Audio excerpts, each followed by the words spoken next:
Bonjour à tous, bienvenue à la Paddle Academy, la première académie entièrement dédiée aux jeux vidéo rétro.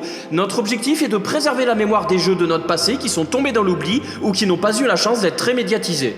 Allez, on check le programme de l'académie aujourd'hui. Waouh, Scorpius sur X68000.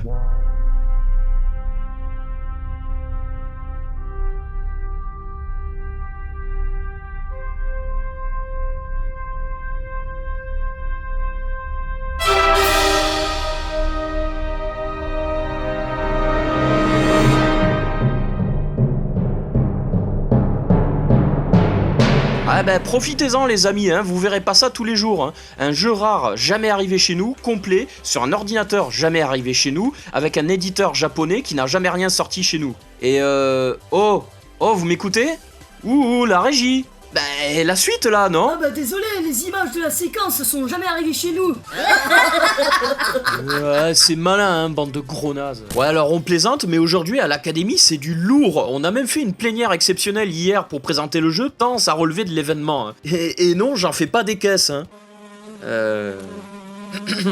Alors, vous vous souvenez de cet ordinateur japonais qu'on vous avait déjà montré dans notre vidéo sur le Shoot'em Up Alteus 2 l'année dernière?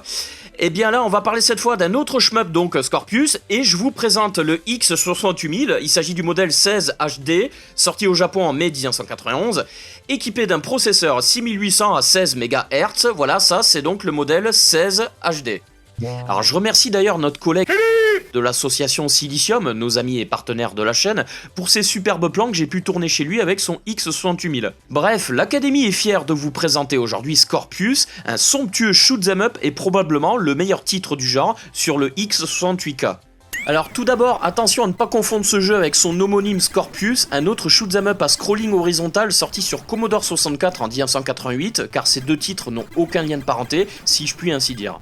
Le Scorpius qui nous intéresse aujourd'hui est une exclusivité du X68000, développé par une petite équipe japonaise nommée B-Type et publié par l'éditeur Shin-Seisha en 1991. Alors si le nom de ce dernier ne vous dit rien, sachez que Shin-Seisha est surtout connu au Japon comme étant une société d'édition fondée dans ce pays en 1971 et connue principalement pour avoir publié dès 1986 le magazine bimensuel japonais Gamest, très populaire dans les années 80-90 et centré essentiellement sur les jeux d'arcade.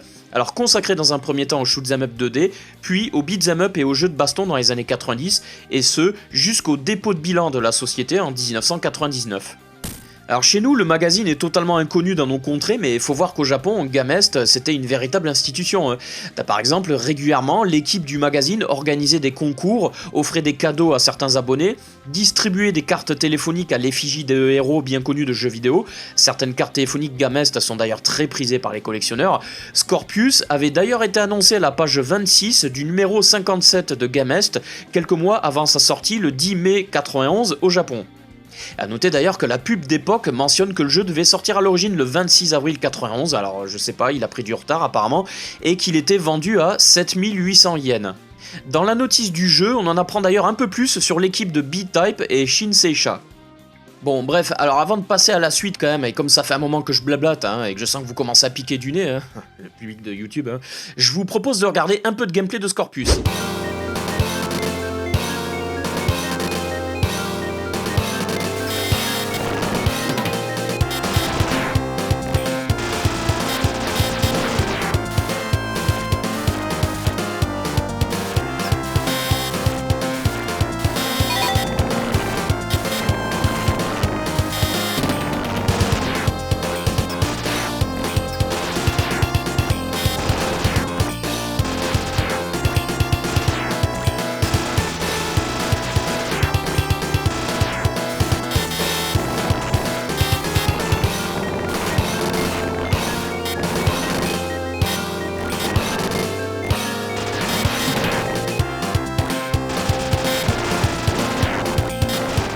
Voilà, bon bref, allez, continuons.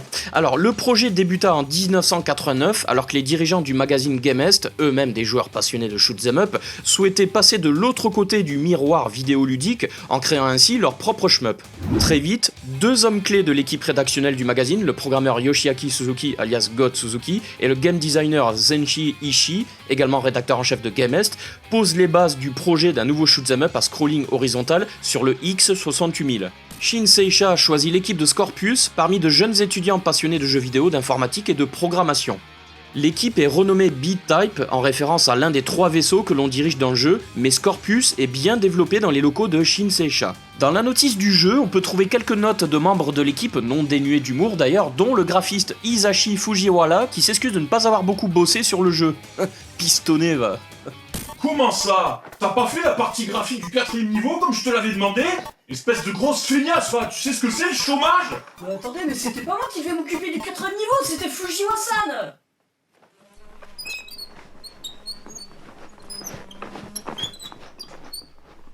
Ah, Scorpius, hein, une véritable lettre d'amour faite par des amoureux du shoot'em up d'arcade des années 80-90, dans une vidéo qui vous est présentée par un amoureux lui-même des shoot'em up. Hein. Bref, c'est génial, on est entre amoureux quoi en gros.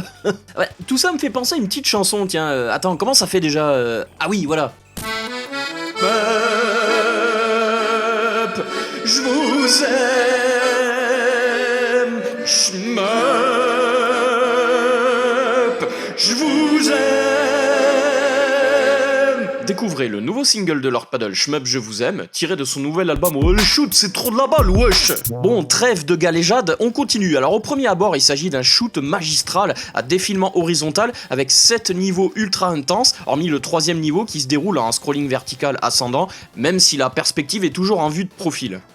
Alors dès le menu d'intro, vous pouvez choisir la difficulté, normale ou difficile, alors qui correspondent en fait à 2 niveaux de sadisme, mais bon, je reviendrai dessus plus tard.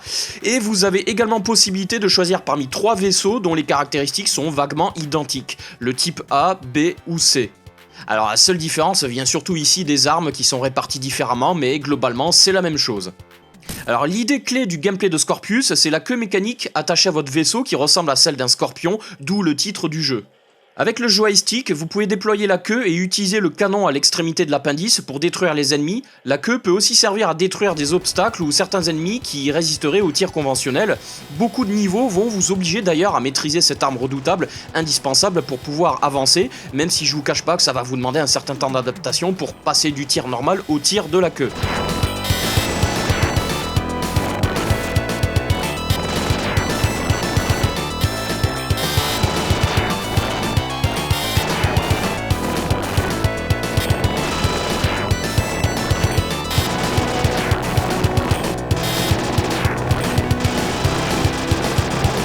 Alors l'idée de la queue de votre vaisseau utilisée comme arme a probablement été inspirée par quelques shoots d'arcade des années 80 qu'appréciaient les gens de Shin Seisha, et je pense à des titres comme Sand Dragon de Jaleco ou le Dragon Bread d'ARM, où l'on pouvait également utiliser la queue de nos dragons comme moyen de protection et d'attaque.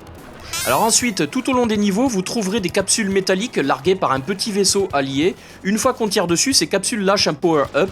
Ça reste globalement très classique, une arme, une invincibilité temporaire, une smart bomb qui détruit tous les ennemis à l'écran, et même une icône d'uniforme d'étudiante Jap comme dans les mangas, sûrement une petite blagounette des auteurs du jeu, j'imagine. Alors l'idée intéressante, c'est que vous avez des armes pour le vaisseau et des armes pour le canon de la queue. En gros, il va falloir apprendre à cracher la purée avec votre queue. Hein. Oh là là, alors, mais ça va pas la tête, non? Mais y a peut-être des enfants qui regardent. Ah oui, mais t'es marrant toi, comment t'aurais voulu que je dise ça autrement? Alors ensuite, niveau graphisme, le jeu est magnifique, hein. On est en 1991 sur le X68000, mais c'est clairement dans le haut du panier par rapport à ce qu'on voit à l'époque. Hein. Enfin, je veux dire, on sent que tout a été fait pour créer l'un des plus beaux shoots de l'époque, tout en montrant ce que l'ordinateur a dans le bide. Hein. Donc en gros, les animations sont fluides, les sprites sont bien foutus, les décors sont riches, la bande-son défonce, hein, un des points forts du jeu d'ailleurs, le tout avec une difficulté légendaire qui donnerait envie à Superman de bouffer un bon burger à la kryptonite. Hein. Ah, c'était ça! C'est pour ça que je suis ballonné depuis ce matin! Parce que nom d'un paddle en plexiglas pommelé, si Scorpius c'est pas dur, putain mais qu'est-ce qu'il est? Alors oui, en effet, les gars de Shin Seisha ont mis la barre très haut et leur passion pour les shoot'em up d'arcade des années 80 transparaît pleinement ici. On retrouve le meilleur de cet univers jusque dans les combats contre des boss énormes, mais avec une difficulté titanesque et juste surhumaine quoi. Et là je pense au 6ème niveau de la forteresse ennemie en particulier, qui semble surgir tout droit d'un Gradus d'ailleurs. Hein. Enfin bon, oui, je sais que je dis ça à chaque vidéo, les jeux rétro sont durs, gna gna gna, mais là, croyez-moi, là, c'est juste une difficulté de malade mental, quoi. En fait, le gameplay repose sur l'éternel concept du die and retry. Si vous voulez y arriver, vous allez devoir tout mémoriser, mais vraiment tout. Alors, Limite, faites-vous un plan du genre, alors là, tel ennemi m'attaque à un angle de 45 degrés, ensuite 5 ennemis arrivent en Mach 3 avec la racine carrée de 30, je retiens 748 divisé par 105 pour la vitesse et... Avec Scorpius, apprenons à faire des maths. Des maths, Pokora? Ah, que d'aventures dans Scorpius, hein. Vous allez être dépaysés, ça c'est moi qui vous le dis. Hein. Et c'est clair que c'est pas la petite balade tranquillos avec mamie le dimanche après-midi. Hein.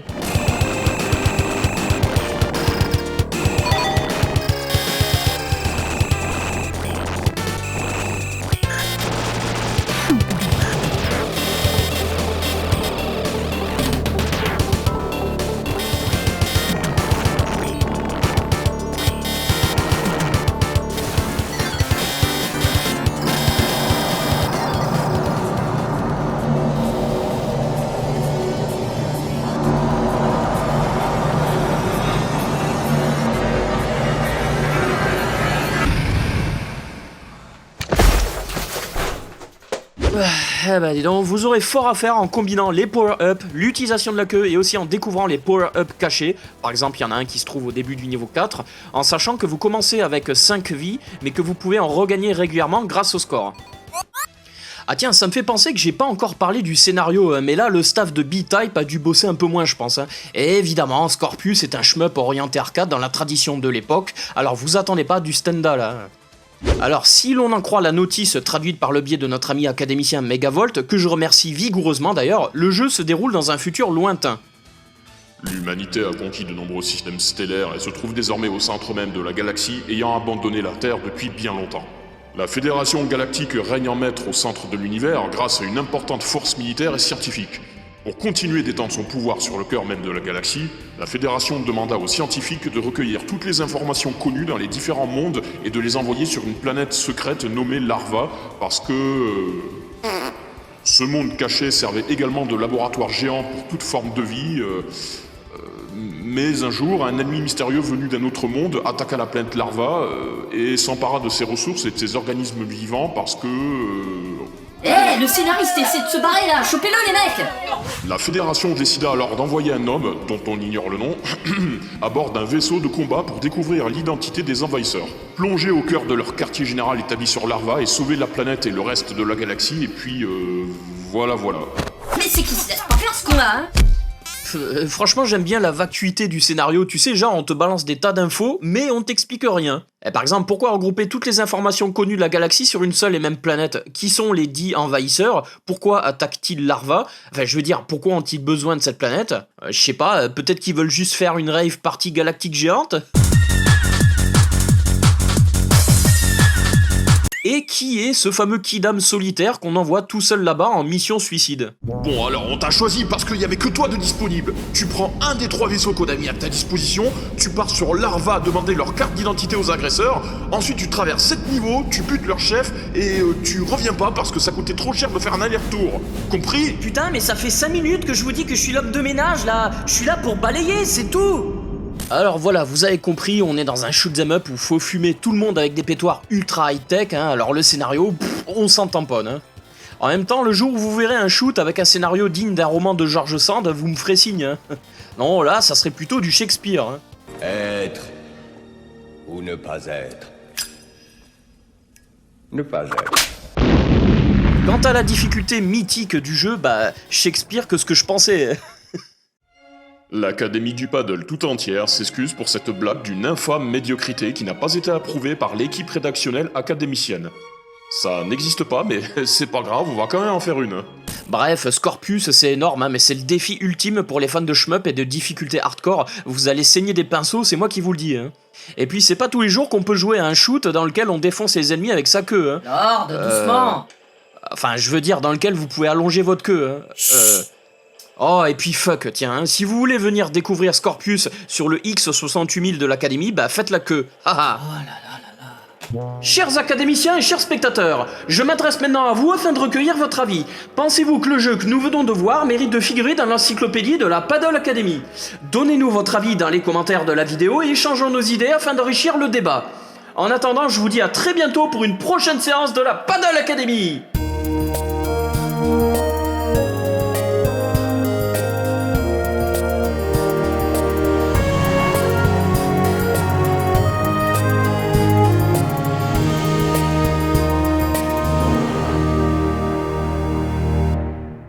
vous aimez les vidéos de Lord Paddle, alors surtout n'hésitez plus, abonnez-vous, commentez, likez, partagez et rejoignez-nous sur Facebook, Twitter et Instagram.